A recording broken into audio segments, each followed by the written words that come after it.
You know, I'm leading with the evangelicals. I'm a good Christian.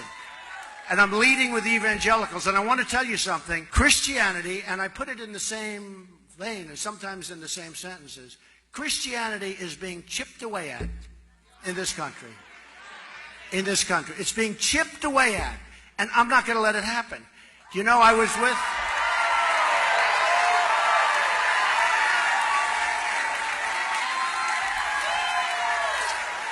with a whole room full, like 50 pastors, ministers, great people, some of whom I knew pretty well and some I don't.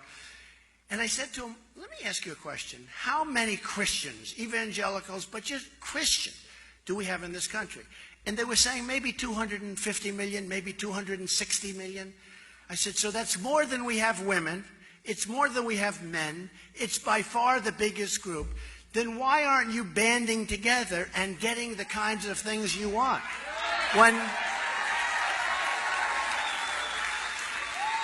When people talk about we need a temporary ban on Muslims until we find out what is going on here, okay? There is total outrage. When people talk about Christians and Christianity, there's no outrage. There's no outrage. I said, let me ask you, and these are great believers, these are great people, these are strong people, smart people. I said, why is it, and I think I really found something that's very important for all of us, why is it that you people don't have a stronger lobby?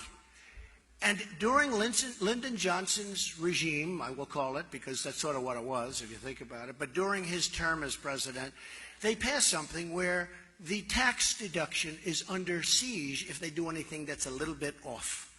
Okay? So they're going to lose tax-exempt status, right? And I said, wait a minute, that's right, that's the answer. I figure, you know, I'm a pretty smart guy. I figure things out pretty quickly. So as soon as I mentioned it, I said, that's it.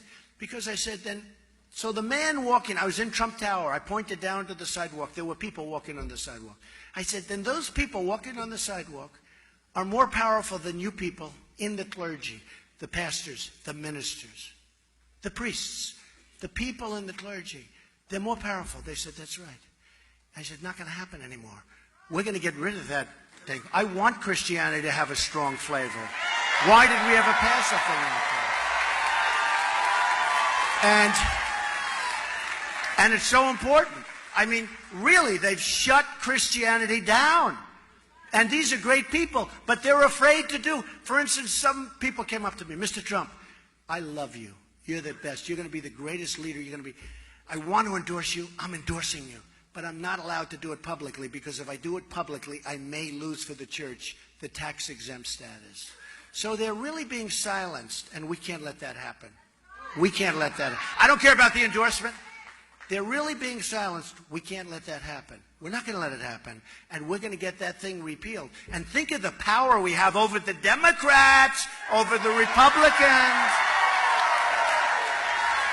I mean, the power is incredible. So we're going to get that taken care of, and we're going to be back. And I'll tell you what, come Christmas time, we're going to all be in these department stores that don't have Merry Christmas, and we're going to see Merry Christmas right in those stores, right? They don't put it up anymore. We're going to see Merry Christmas at the department stores again, folks. You goes into these stores, you don't even see Merry Christmas anymore. You say, why? Why? The store owners and the big companies especially, like Macy's, which is a very disloyal company. But these big companies, they don't want to use it because it's not politically correct. It's going to be not politically correct not to put it up. You watch. You watch. You watch. So we're going to be saying Merry Christmas again. So I told you, they're chipping away at Christianity and they're chipping away at the Second Amendment every year. Chip, chip,